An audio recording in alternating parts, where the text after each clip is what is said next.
Thank you, Chris. Yeah, thanks for having me here. This talk is called Fusing Interfaces with Matter, Humans, and Machine. It's a little bit of an ambitious title. Just as a little bit of a disclaimer, I am affiliated with a big company, so these are really my personal thoughts and opinions. So even though I'm going to be showing a lot of work from both other places from the past, as well as a sneak peek into some of the work that we've been showing at ISWIC, as well as WIST the coming week. So yeah, so just the point that this does not necessarily represent any perspectives from previous, current, or maybe even future affiliations. So as Chris mentioned, I've had a lot of good times with new user interface technologies. Been really excited about interaction technology in general and augmented reality in particular. At MIT, we spent a lot of time with sort of extending that with dynamic physical form, shape displays, and I've also had the opportunity to do a little bit of side projects related to medical imaging and how medical user interfaces could sort of leverage and empower doctors and surgeons. It's really exciting to be speaking here at SUI. Spatial means a lot to me. As Chris pointed out, I think the bulk of my research in this domain started at Columbia University in the early 2000s with Stephen Feiner. We did a lot of work related to multimodal interaction in AR and VR environments, and also various tools and interaction techniques for that. So spatial can obviously mean a lot of things. In the context of this conference, we're talking about interaction.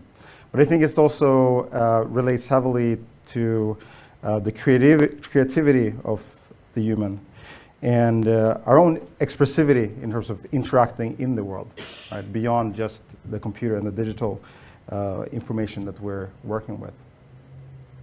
So in this talk, I want to touch upon 4 areas, a few reflections, hopefully a few things that you agree with, and hopefully a few things you disagree with, so we can have a good discussion afterwards and over these 2 days. You're also a little bit lucky because, as I said, I'm between 2 conferences, so I have a lot of hardware actually with me in my luggage. So I figured why not pull that out for this session as well. So we have a few demos that hopefully will behave properly during the talk. So the first topic is, I guess, related to robots. And I wonder if I can get a quick raise of hands who here has a robot in their home. 2 in the back, 3, 4, 5. So can someone just say like what type of device is that? Vacuum. Vacuum. What?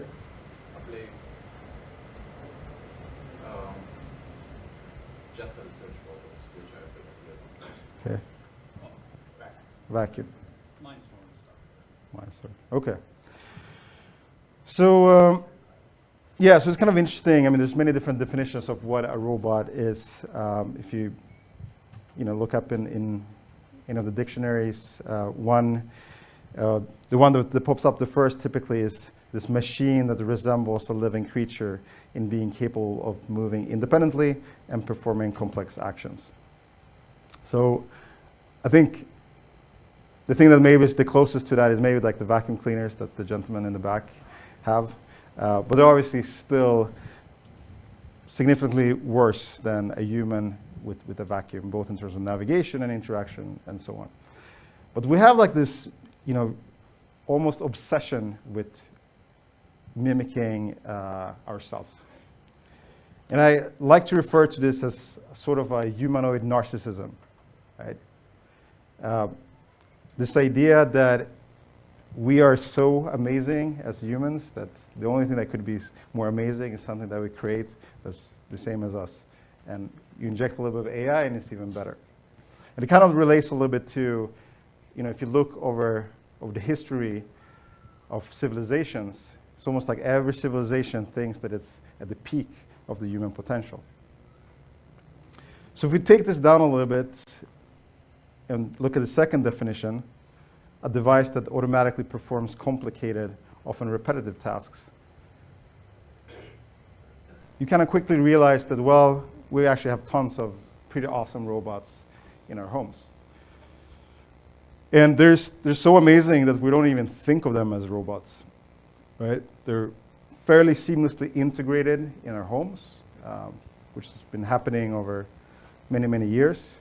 They're very specialized, so there's a very clear purpose to the functionality. But maybe the thing that's the most interesting in terms of the relationship to this conference is the interface, right? So it's tangible affordances and controls. There's very little ambiguity in the operation. And there's a thoughtful shared control between the human and the device that you operate as it helps to perform a task for you.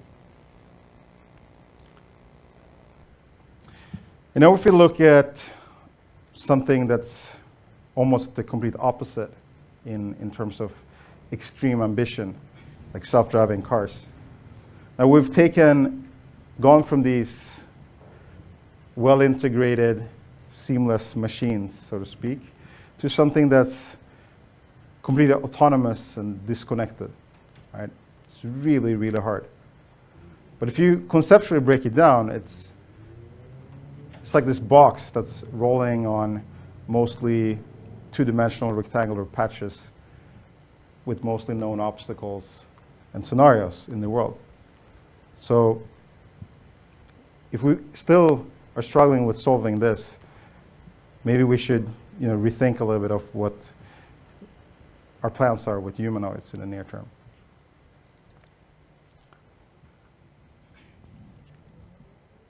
So why are we so successful with our biology in all this spatial interactions?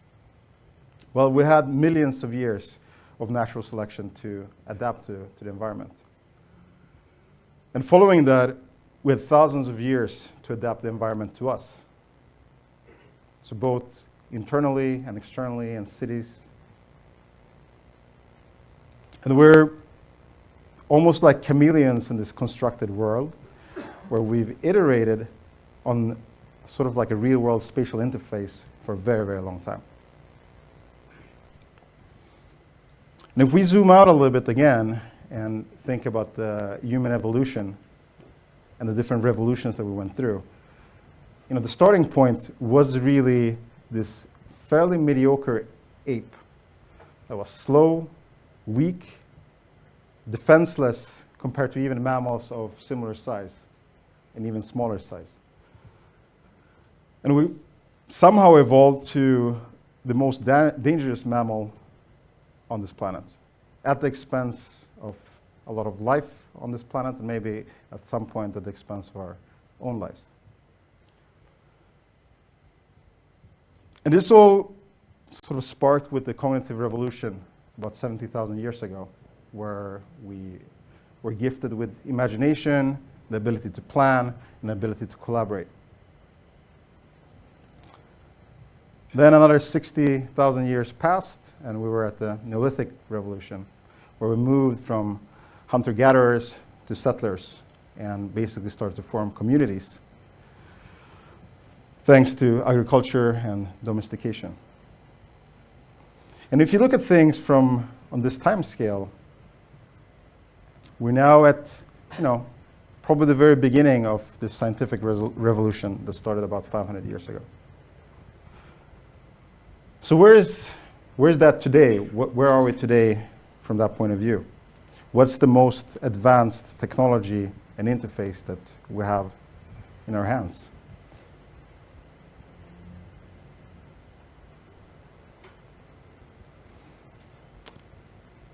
And the last 12 years, or 11 years, has really seen this tremendous technical disruption. In many ways, thanks to the connectivity from the internet and through smartphones. And smartphones are obviously amazingly able and provide us with tremendous opportunity. But as we know, they're also extremely addictive. And in some sense, this addiction is a little bit at odds with our human coexistence. And there's a really nice treatment of this by Marshall McLuhan in his seminal piece, The Medium is the Massage. So he's talking about technology as having this duality of extending our abilities, but with that extension, almost always you get an amputation. So this means that your experience of the world as you're being gifted with a car, you can now extend your reach, but you're now sort of amputated all the experiences of traveling from point A to B because you're sort of fast forwarded. And this is a metaphor that, equally relevant when we think of more autonomous technology that's coming into our life and what we do when we don't need to engage with the world.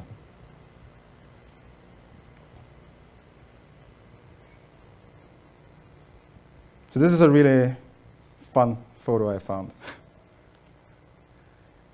But I like to use it as also as sort of a metaphor about interfaces. How delightful and seductive they can be, but how they unnoticeably reduce our abilities sometimes.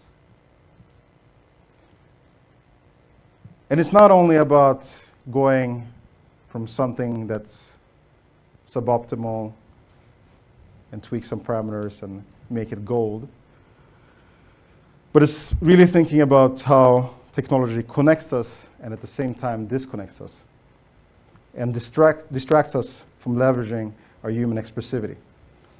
And I think that's why this conference is particularly important, because it's really treating how we are present in the space and the technology and the people and the artifacts around us.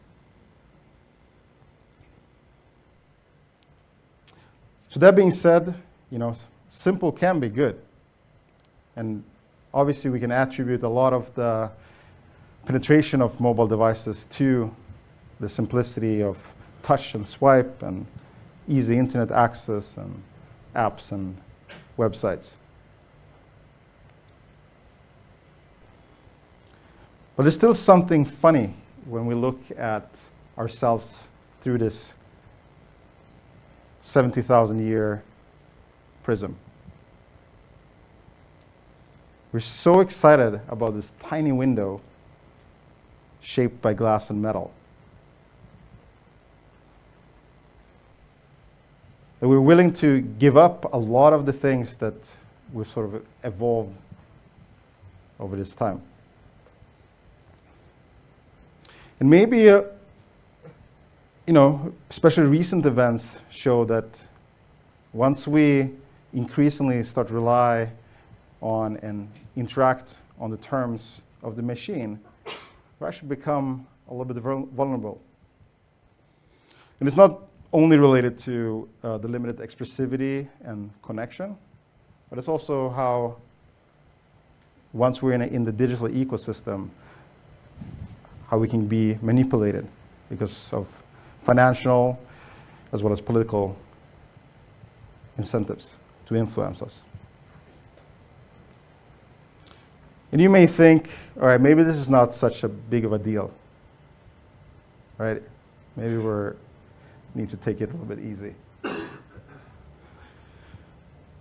But if you think of, again, like things on a much larger scale,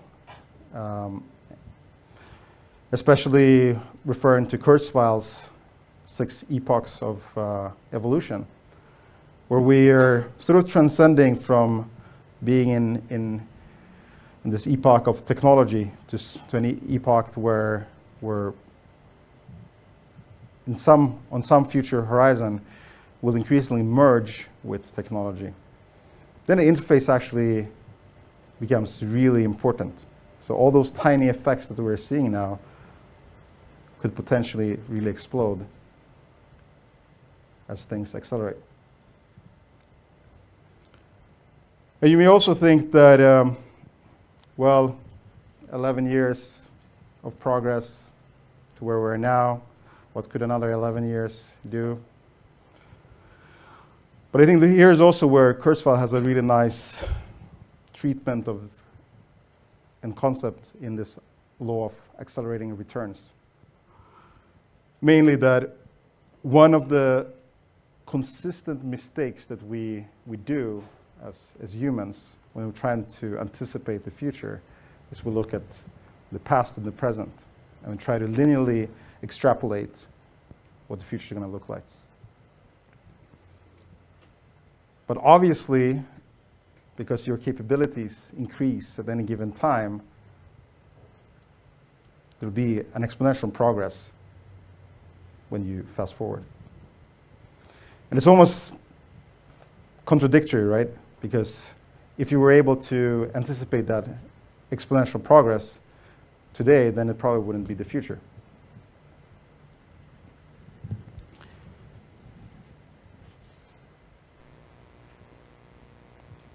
So again, if we look at these two examples of fairly well-behaved robotic technology in our homes and fairly well-obeyed humans to their device, maybe there's something that we can do to move beyond that. And especially thinking of these exponentially accelerated evolutions of the merger of human and technology will mean that we need to think more about the interface. So now I want to become a little bit sentimental. I hope that's okay. And when we talk about human qualities, there is this incredible bandwidth, nuance, fidelity, and dynamic range that's so deeply rooted in who we are.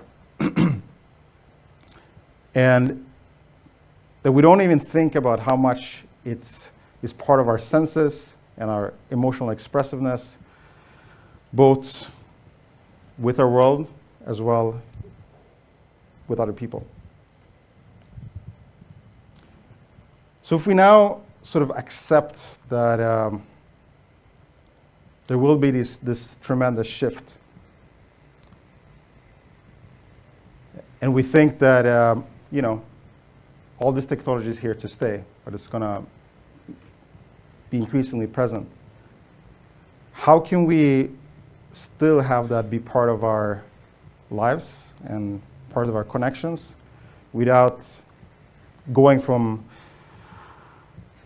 intonation and body language and facial expressions to chats and smileys and text and emojis?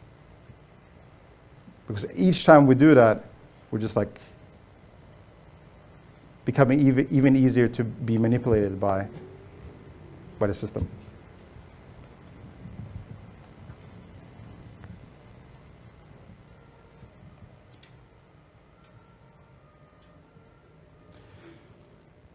So it's not like we need to be afraid of the technology. We're still in control mostly. But how do we find this balance where outside of our office and our pocket computer, we can peacefully coexist with the tech? And there are these scenes that I hope you can teleport into the person in the scene, feeling that hug for someone that you haven't seen in many, many years.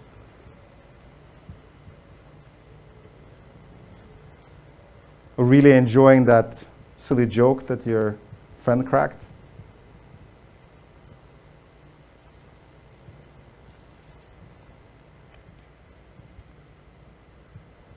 Seeing those sound and light of the sparklers while you're celebrating something with some friends.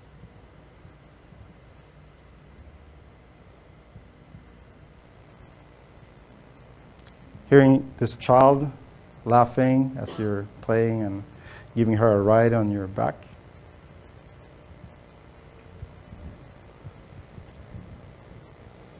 Or being really engaged, or you're listening to someone that is saying something really nice.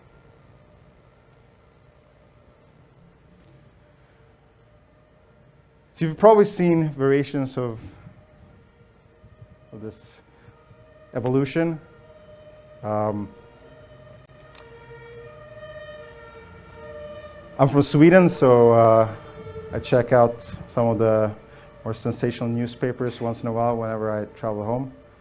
And the latest thing this summer was, first, it was the mouse arm. Then the SMS thumbs. Watch out for the iPad neck, right? And there's this old saying, which is, the idea that dogs love bones was invented by humans who love meat. So we want to kind of avoid this, or ending up in this third definition of robot, which is a person who resembles a machine in seeming to function automatically or in lacking normal feelings or emotions.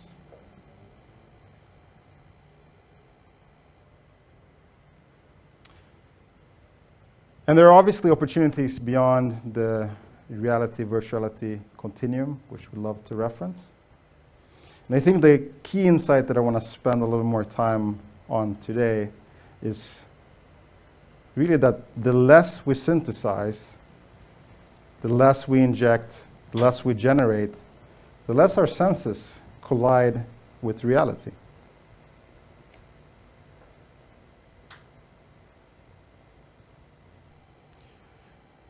And talking about this minimal synthesis, I wanted to walk you through 5 ideas and examples, both that we see as, I think, as trends in the community, as well as some of the work that I happen to have with me.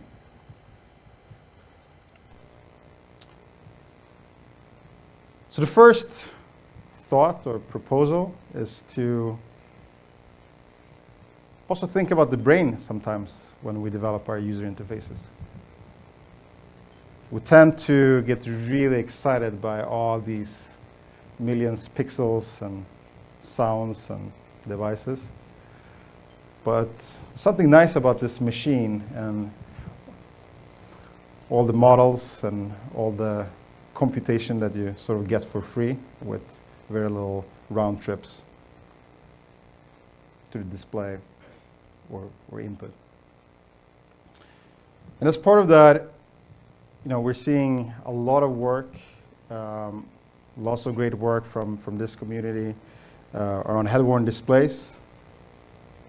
There's 2 obvious, key unique aspects of head-worn displays. So one, the ability to present information in your field of view, and the other is obviously the unique placement to be able to sense whether it's biosignals or your directional perspective. But it turns out to be fairly challenging to create wide field of view displays with onboard tracking and compute in form factors that we're willing to wear for some extended time. And especially in form factors that are compatible with the type of industrial design and aesthetics that we sort of have gotten used to, with our regular eyewear or sunglasses. So there's a nice survey from 2015 by Amft and colleagues that tries to look at, you have these normal frames. How can you augment them without compromising the industrial design? And they look at work and opportunities to place sensors, electronics, communication, power supply, visual feedback, touch, gesture interaction, and so on, all around, all different places around the eyewear.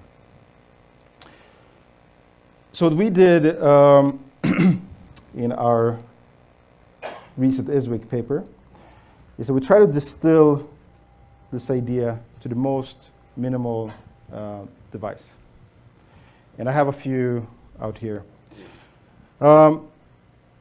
It's really, really simple. So it's basically embedding an array of LEDs in the top of the eyewear, which allows you to do things like turn-by-turn navigation or notifications in sort of like the simplest case. But when this gets interesting is when we try to take into account also your perspective. So the ability to, for free today, know where you are in the world as well as which way you're facing by tracking your head orientation means that you can actually construct a very minimal 1D AR system. And this relates to using your brain as most of the output here, right? So you are setting your destination, you know where you're going.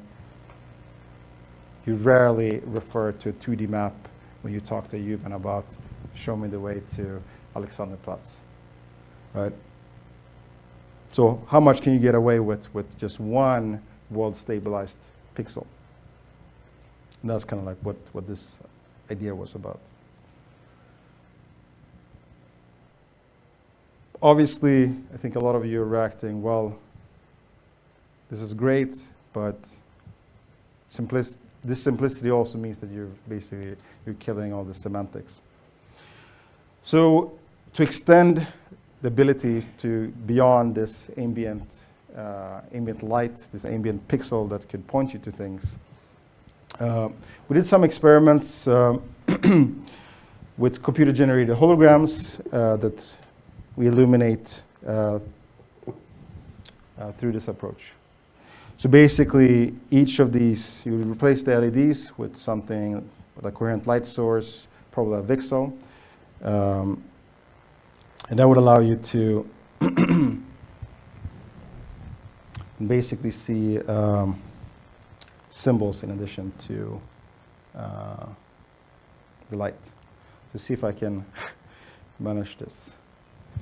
So what I have here is an array of these holograms. You can use them both in transmissive and reflective mode. So these are fixed images or fixed symbols of high resolution that we would basically place with the eyewear, and it would give you a symbol in the far field. So I'm just going to hold this up here so you can hopefully see as I move across.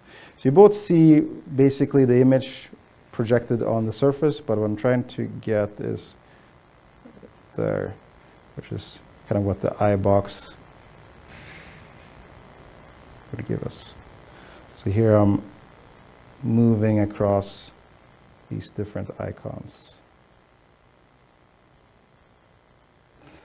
So what we've encoded so far is basically a set of symbols that could be relevant to mobile computing, whether it's media control or navigation icons. And I can actually see if I can run this other part.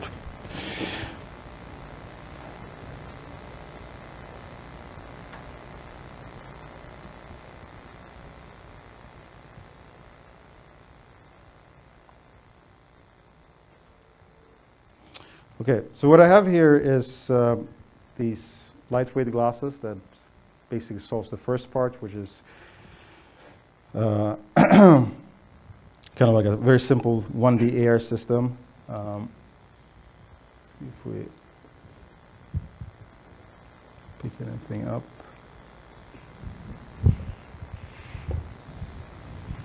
Actually, can we get the lights turned on?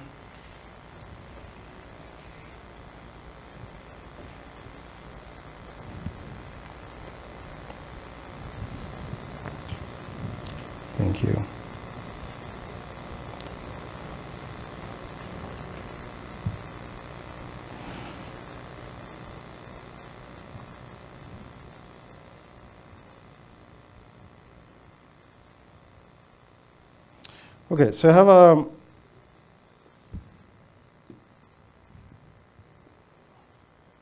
very simple setup here. Again, to keep the hardware super light, we're offloading. When I get rid of as much power, heat, weight, compute from the head, and obviously we're expecting that most people will, always have their cell phone with them. So what's going on here is that we're streaming the IMU data from the glasses to the phone. I'm zooming out here, and I'm just setting a destination in the world. And now, as these glasses move around, we get this little pixel that just moves across. So, obviously, a little bit tricky to show with the setup, but you're welcome to try it out afterwards. And I think, this is just a very simple example of where we, in one sense, we outsource most of the interface to the brain. I really just need a compass to the target in the real world. And on the other hand, we're also outsourcing as much as possible to the most powerful device we have in order to keep the ergonomics reasonable. Okay, so the other point is beyond sort of AR and injecting photons in visual field of view. Spatial also means that we're engaging with the physical world. And there's lots of nice opportunities these days to actually activate the physical world and make it directly part of the interface. And once you do that, there's obviously no conflict with the sensing when you're actually moving and changing things.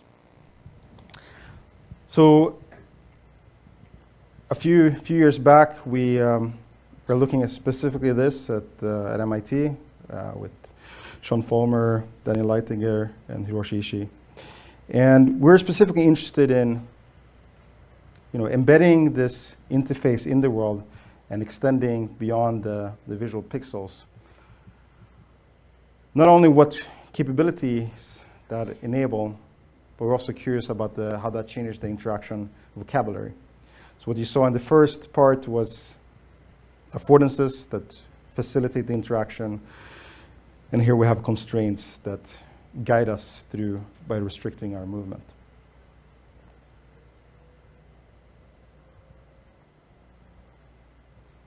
Once you have a general purpose system like this, you can also start actuating passive things that sort of become part of the whole experience.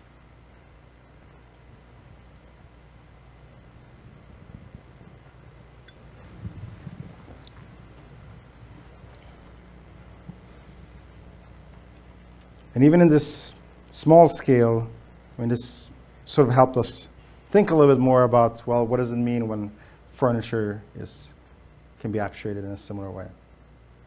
And here we are basically browsing through 3D models that sort of like scroll through on the table and alternating between different interaction techniques for rotation or along a linear slider for scale, or on the 2D plane for translation.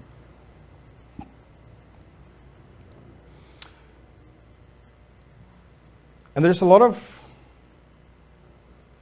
coincidences or different types of thinking that comes into play once you have these in your environment, physically there. And that's when you start to think, oh, I have this brush that could be a tool with my interface, and you sort of more automatically merge things. And I mentioned the interaction vocabulary. So on the left, we're talking about these new building blocks that we can use. But it's also some follow-up work that we did where we're also using this to treat the combination of physical displays and how you basically can transfer the representation between virtual and real, and also stay somewhere in between.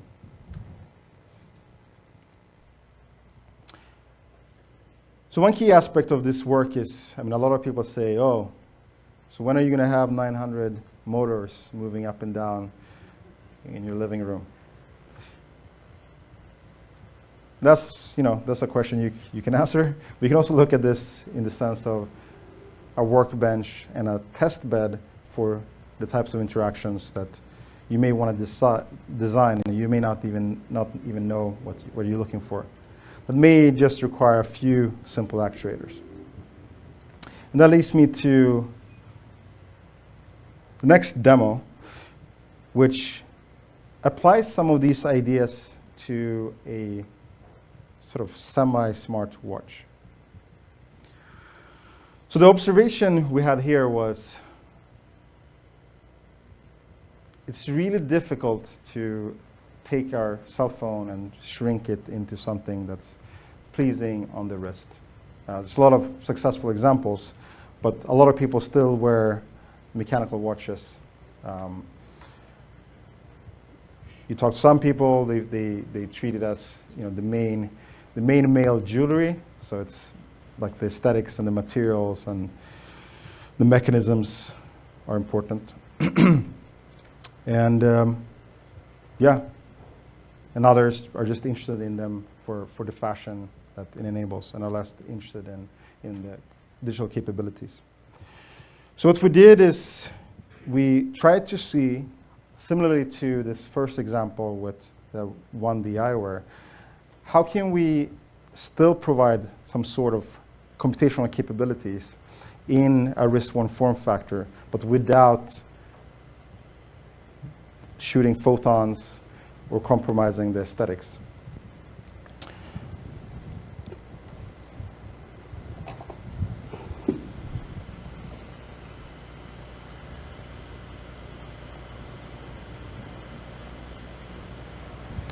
So let's see.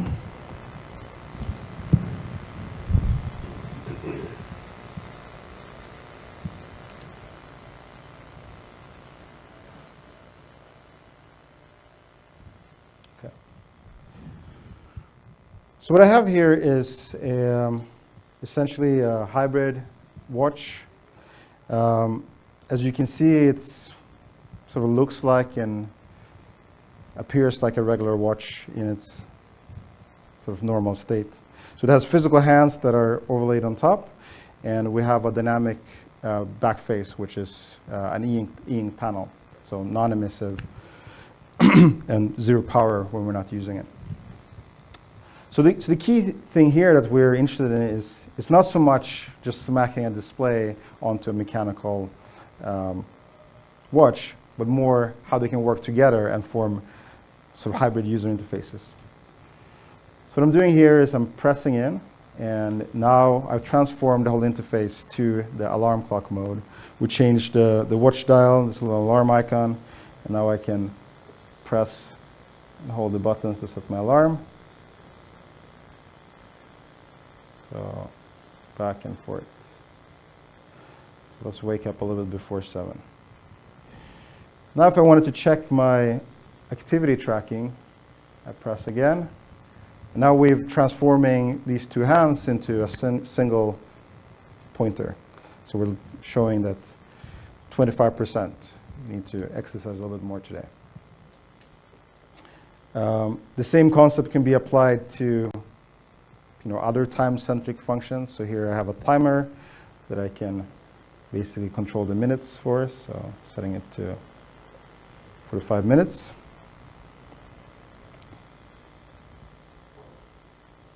Then I go back to the watch screen.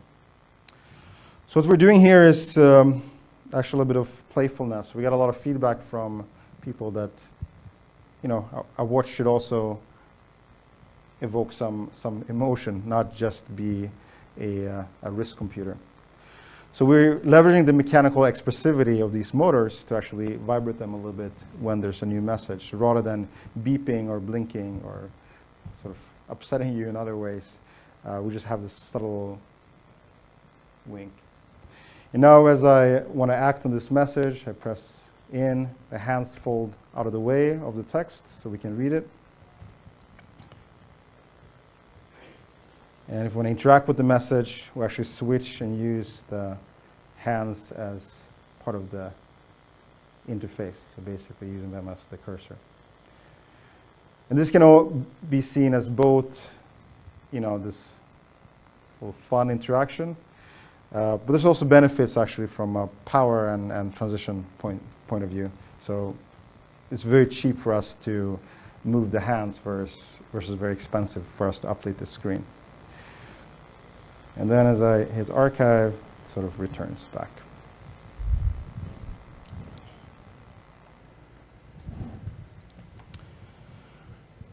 And through both of these interfaces, a large table with 900 actuators, as well as a simple watch with micro stepper motors, we still need to consider the practicality of physical displacement. So there are always this design considerations when we go through this.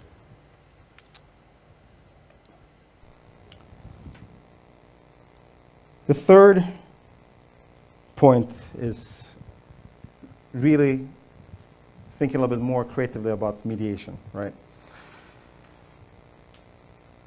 So there's very few examples, at least that I know of, where I prefer interacting with a human through some sort of digital device, right?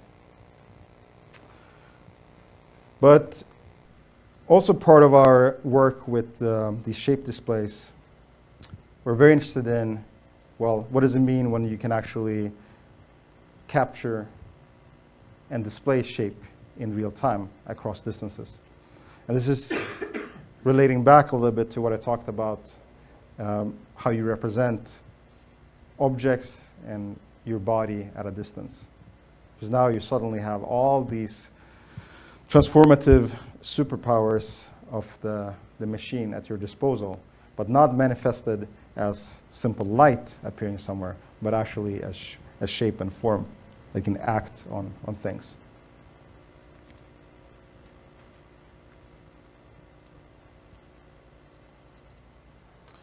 And I'm kind of excited to actually see some of these ideas of closed-loop feedback motor augmentation in consumer products.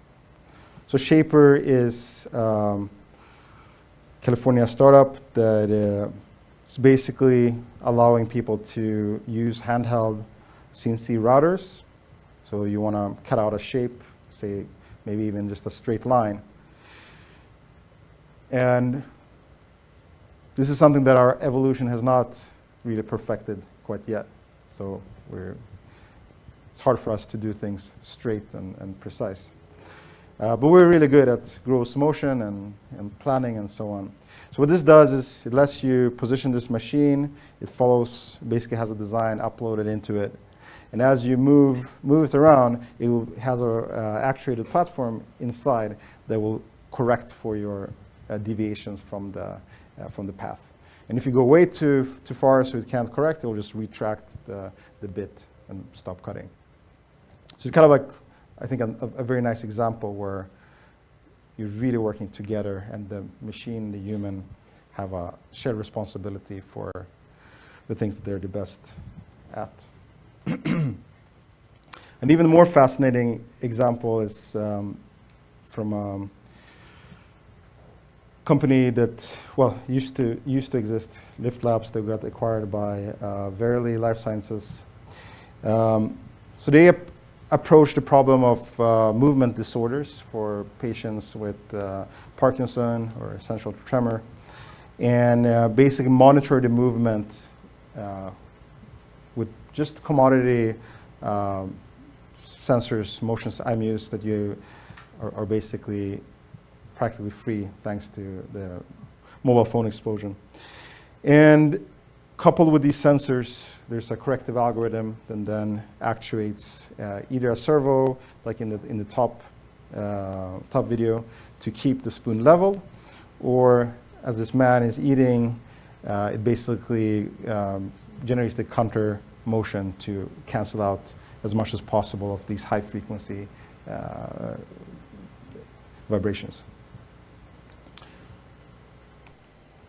So here, the main design considerations are really, what is the acceptable latency and indirectness of a system like this? How do you make sure that whatever is being mediated comes out in an expected way on the other side, especially when you're interacting with physical mass and material.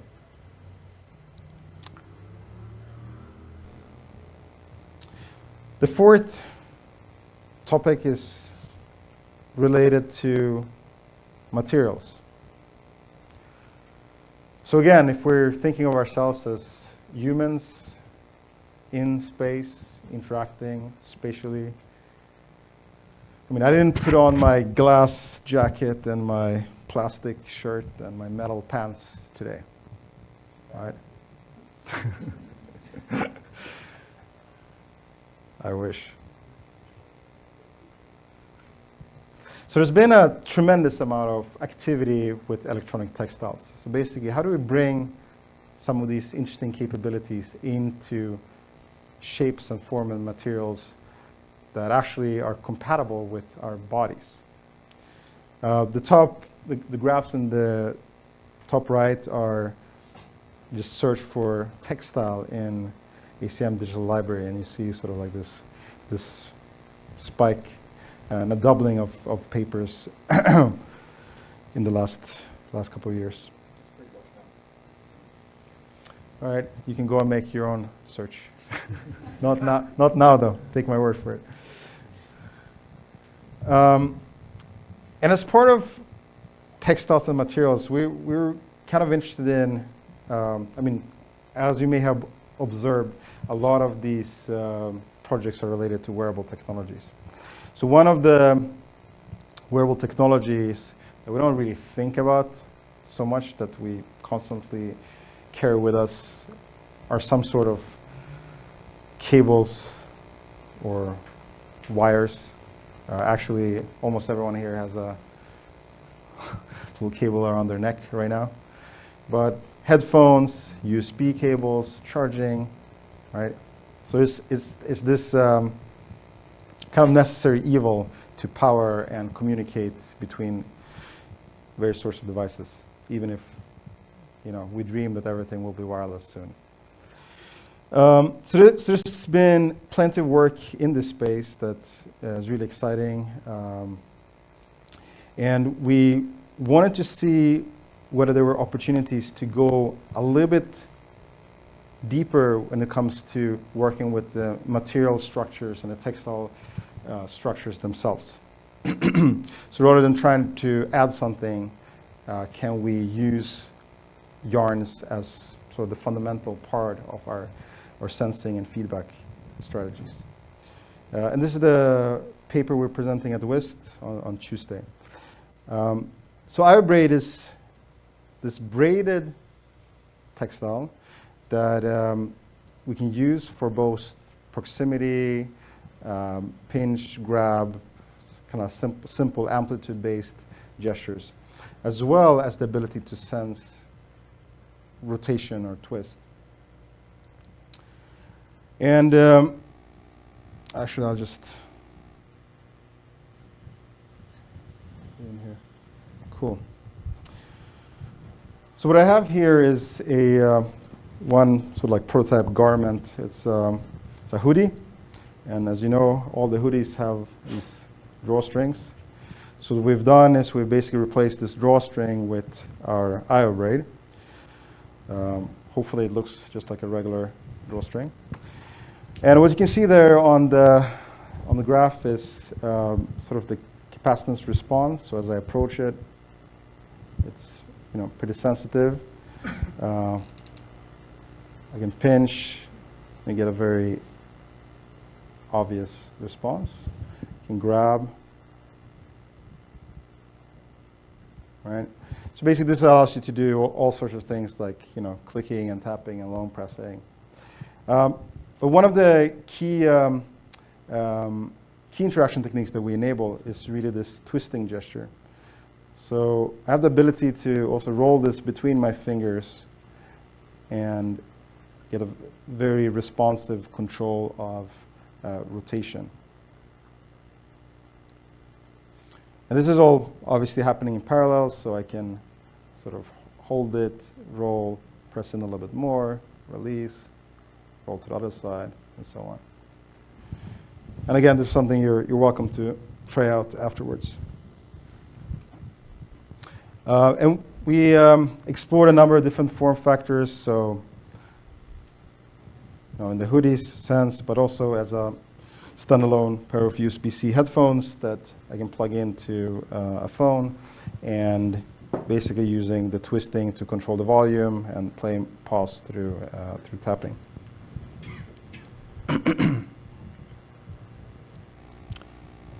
What's also in, which I can't demo today, but it'll serve as a teaser for coming to the WIS demo session on Monday, is that we can also embed fiber optics in these braids.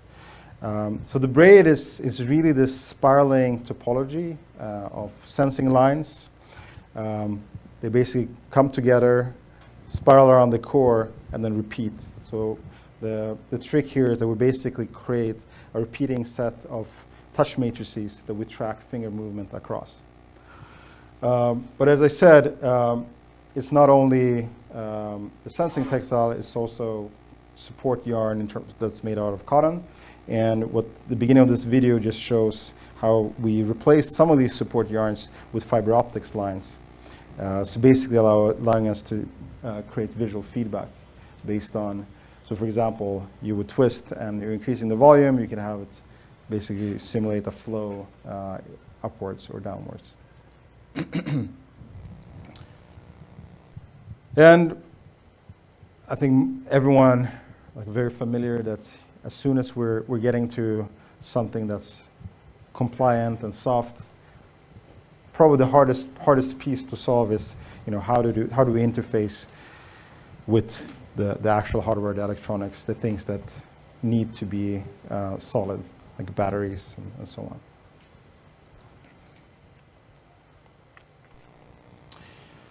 The last topic is maybe a little bit further out in the future, but there's really a lot of activity happening around bringing the interface out of devices, out of the world, and directly onto and maybe into your body. And there's amazing capabilities that we've seen over the last 3-4 years. A lot of them based on temporary tattoos, so basically using functional inks that are embedded in temporary tattoo paper and then transferred to the skin. So you can get down to just a few microns of electronic tattoo layer, which means that it's very compliant with the body and the skin. It can drape, it can basically support you feeling the skin through them and so on. And a little bit along those lines, we had this collaboration with Martin Weigel, Aditya Nittala, and Jürgen Streimle, where we really wanted to sort of push this idea of not only just adding this interface to the body, but really how can we leverage the parts of the body as part of the interface. So we're talking about, so the project is called Skin Marks, and it's all about using body landmarks as both mechanical and physical context for the different interactions that you can do. So here you see the knuckles providing passive haptic feedback, and as you're dragging across, you can sort of use them as ridges. Here we see how the finger, the bent of the finger was changing the type of interaction that was being performed. And these examples used the wrinkles as sort of as a crossing menu, right? So you feel very clearly as you're moving your finger across a wrinkle.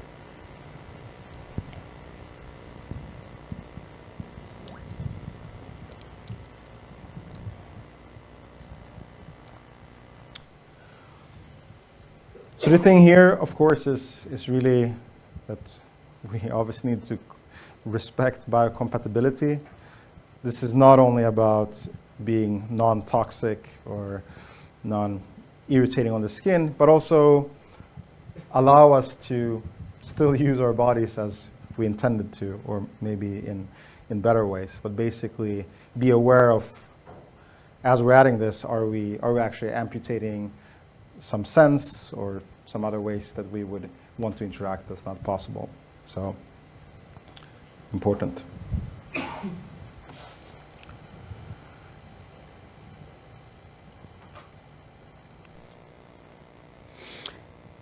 And these sort of examples that I showed are, or topics, I mean, they're not disconnected. They're obviously happening in all sorts of combinations. And I think Artem Dementiev's work at MIT is really interesting because it's combines so many of these ideas in very thought-provoking form factors. So you have actuation, shape display, on textile robots, all together, and what opportunities that enables. And to the right was their work on epidermal robots, actual robots that move on your skin through suction, to both provide haptic feedback as well as potentially reading out and sensing, collecting data from your body.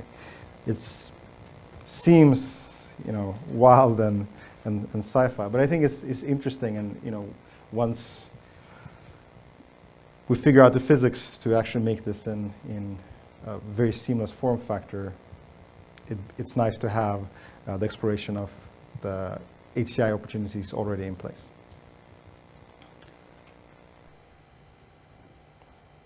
So that kind of concludes this talk around minimal synthesis. Thinking about how we can redistribute more of the interface to the brain, how we can activate the physical world to reduce this conflict between synthesized information and digital capabilities. And that mediation can really amplify our capabilities, and especially in the motor space. And thinking about actuated interfaces, not necessarily as humanoids and robots, but something that you can break down into these devices that move or affect mass. And as computation sort of evolves and accelerates, and we're going to have much more of it than we can probably imagine, we need to think about how we coexist both on the body and maybe even on the skin in the future. And these are really hard problems that we're not even close at solving with things I showed in this talk. But I think it's really interesting to think about, and what type of next generation spatial interaction we want to see. So thank you very much.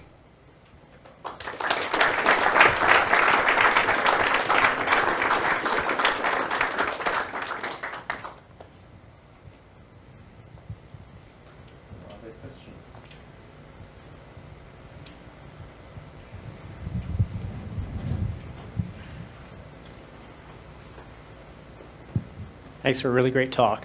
One thing that really kind of I find a little bit off-putting about these new integrated technologies is they're all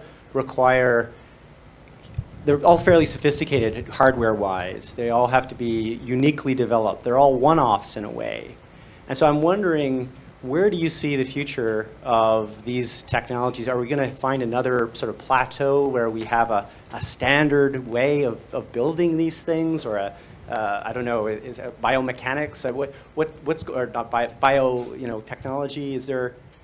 How will this become easy to do? I guess is the question.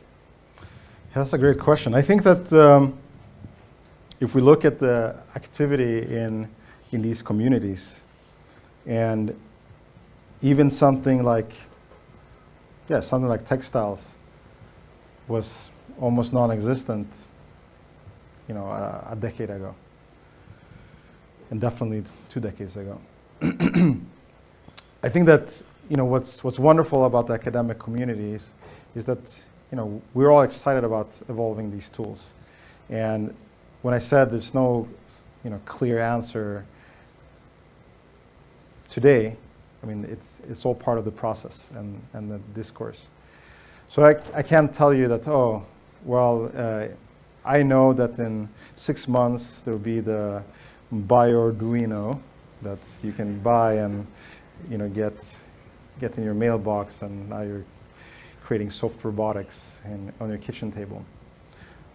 But we can sort of see the trends in those directions, and I think also it's really amazing to see how the field has expanded from a single discipline, mainly computer science, to include so many other other types of interdisciplinary collaborations, which is critical for this. Yeah.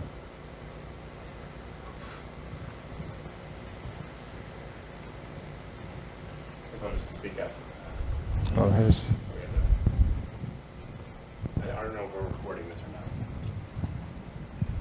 So can you talk a little bit about how we can avoid these things sort of violating the social contract we have with each other? I think that all wearables, you sort of, if you're wearing that with somebody else, you face this problem of, am I at a disadvantage to this person or something like that? And I think that's what we've seen with products like Bluetooth headphones, and I think we've seen that with Google Glass. And I wonder if all wearables will face this problem. So I think it sort of comes back to the definition of wearables, right?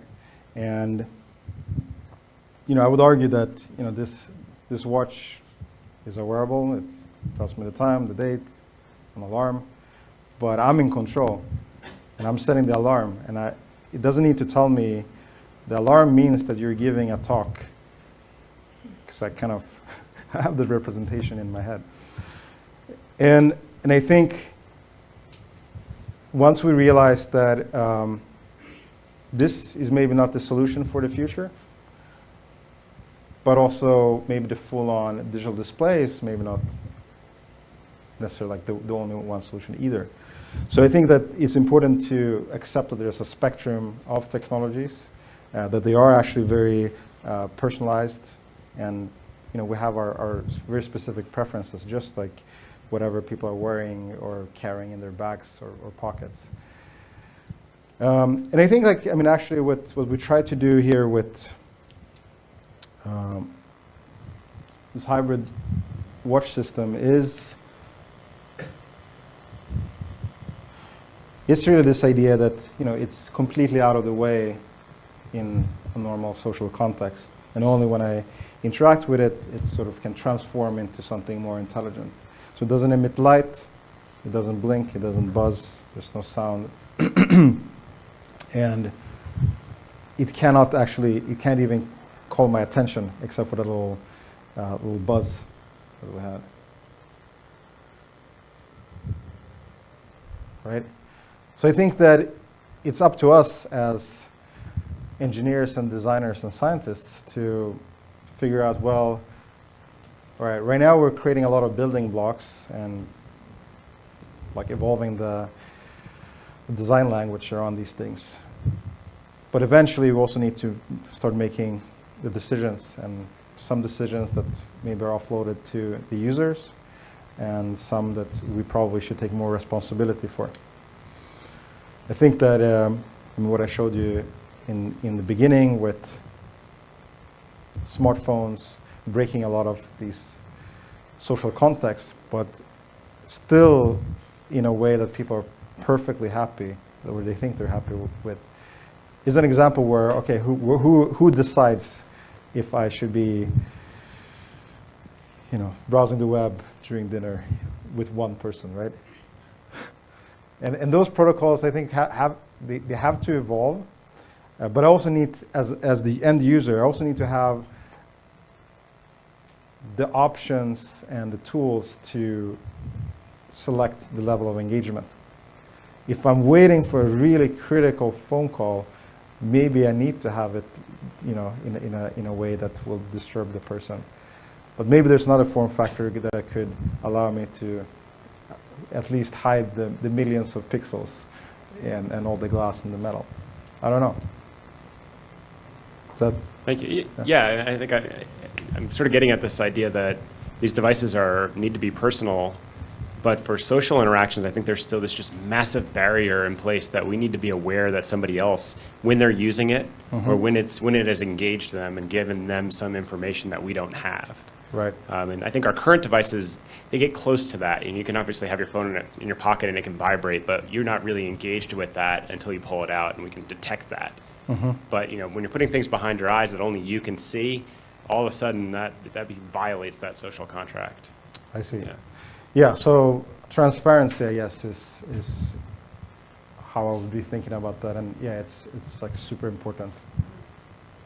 And like I said, like some form factors give you that transparency. You know, you're looking at the time, then you know that this is a boring conversation. And we just know, right? Yeah. But I don't know if future generations will know. So, I don't know either. so it's, you know, it's really interesting. Thanks.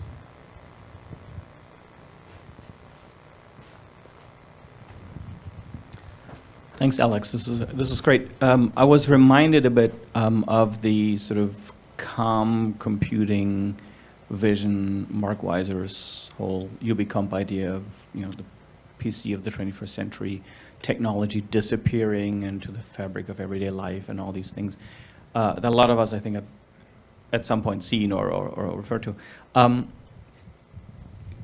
Have you looked at that, and can you, to me this looks like a modern sort of version of that claim that pushes in a similar direction, that says make that stuff do less and be less in our face than our current technology is. Do you see parallels or differences in how you envision the future to what Mark Weiser was suggesting? Oh, absolutely. Yeah. I mean, he's heavily cited in, you know, I think in most of our work. I think what this does is it's bringing a little bit more responsibility on us for the technology that we envision, as well as sort of thinking about respecting the user, right? So yes, I think like the whole calm computing idea is great, but but it says not so much about how much you're exposing through those interfaces, even if they're calm, right? It doesn't say so much about, well, my brain is actually part of the system. And I have lots of amazing representations that make a lot of the things that are presented to me redundant. So that's like one part of it. I think the other part is actually against the call computing, which is a little more aggressive, that, well, it's a little bit inevitable that technology is going to move more and more towards us and become more and more intimate. So how do we deal with that? You know, we can certainly reject it, but it's also interesting to see what happens and how would it work if we accepted it. So that's when we talk about materials and on skin, so on.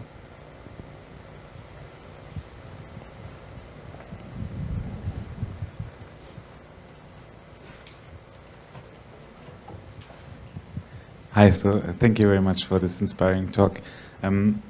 I guess I have a question about your image on the human as a predominant and perfect species, and how we should, you know, maybe move away a little bit from that image. And I guess my question is, a lot of your ideas are about giving control back to the user and giving control over what happens, and not letting the machine remind me of something, but having control over the reminder. And isn't that not in turn also something that creates this image of us being the predominant species and having control over the machines?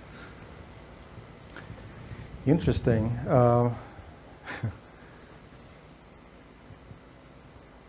I think that I'm not sure if I agree to be thinking about it being exclusively about control.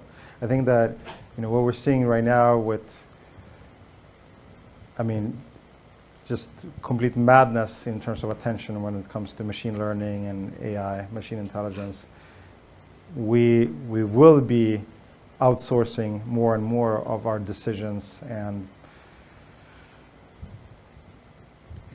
the way digital context will affect us. But I think what I'm saying is that if we have a very narrow interface with the machine, that's when you're sort of at a disadvantage.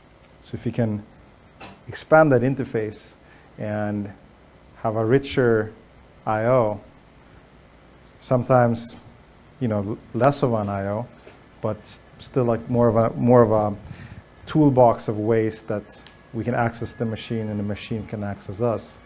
I think that's where you're sort of leveling the field and can maybe move forward together.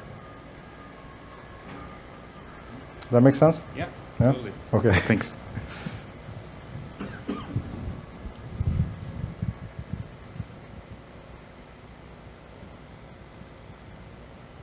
Any machines in the room that want to ask a question?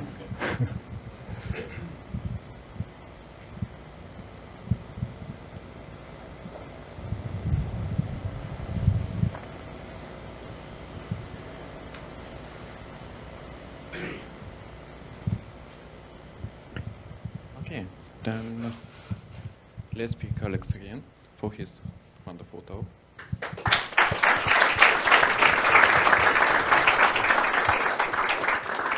I actually have a small announcement, if I may Yes. take the opportunity.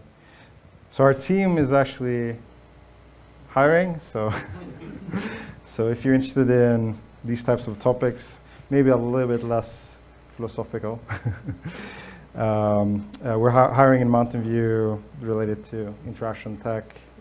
We're hardware centric, so research scientists, double E's, computer scientists. Yeah, please grab me or send me an email. I'm here today and tomorrow, as well as throughout WIST through Wednesday. Thanks. Okay, thank you very much.